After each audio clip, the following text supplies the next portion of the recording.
ஏதாவது ஒரு டிபார்ட்மெண்ட் ஸ்டோருக்கு கூட போங்க. ஏதாவது ஒரு மைண்ட் ரிலாக்சேஷன் கிடைக்கும். உங்கள மிஸ் அண்டர்ஸ்டாண்டிங் பண்ணியிருப்பாங்களா இருக்கும். நீங்க தான் அத புரிய வைக்கணும்.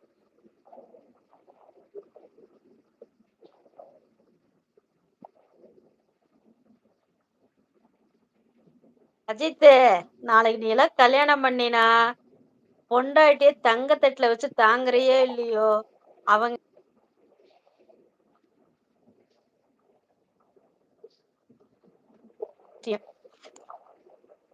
ஸ்பேஸ் அவங்களுக்கான ஸ்பேஸ் உன் மனசுல குடுத்தா மட்டும் தான், பெண்களுக்குன்னு ஒரு நம்பிக்கை இருக்கும்.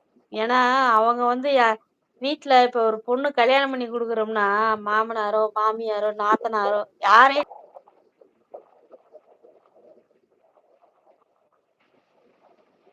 இருக்கிறான். அவன நம்பி நம்ம போனோம்னு ஒரு நம்பிக்கையில தான் எல்லா பொண்ணுகளும் போவாங்க. அந்த இடத்த குடுக்க வேண்டியது யாரோட வேலை? கல்யாணம் பண்ணவனோட வேலை தான். நான் இருக்கேன்னு கூட்டு போயிட்டு கடைசியில அம்போன்னு விட்டுறக்கூடாது. எல்லாத்தையும் நீயே பார்த்துக்கணும், கைய கழுவி விட்டுறக்கூடாது. இது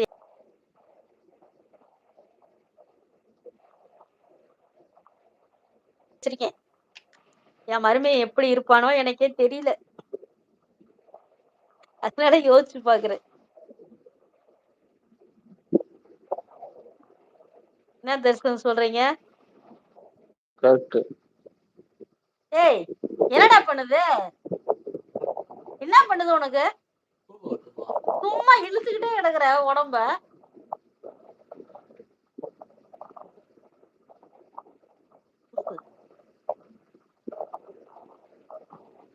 உங்க கூட விளையாடுறாங்க போல இருக்கு.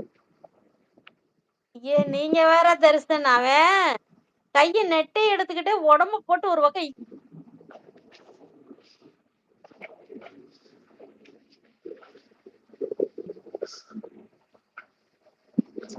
மறுபடியும் சொல்றேன் நெட்டை.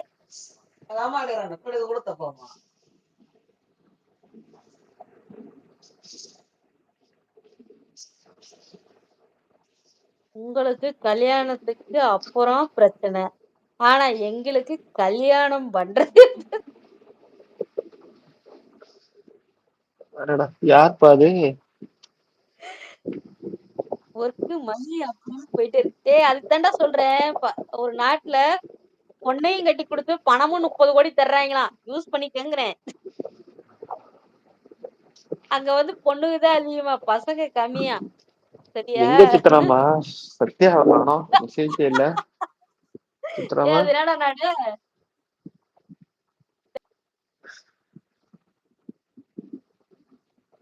சித்ராமா என்னது? எங்க? லித்திவால்.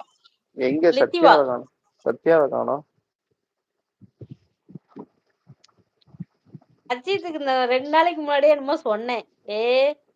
போய் அழகா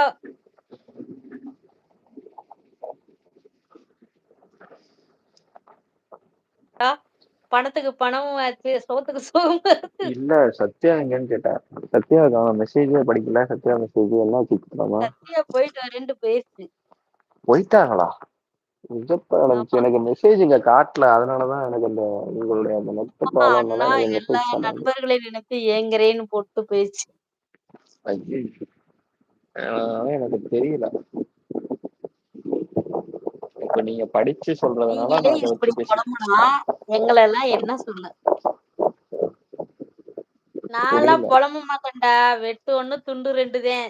ஆனா அந்த மடம் ஆகாட்டி சந்த மடம் போடா போங்கடான்ட்டு போயிட்டே இருப்பேன்.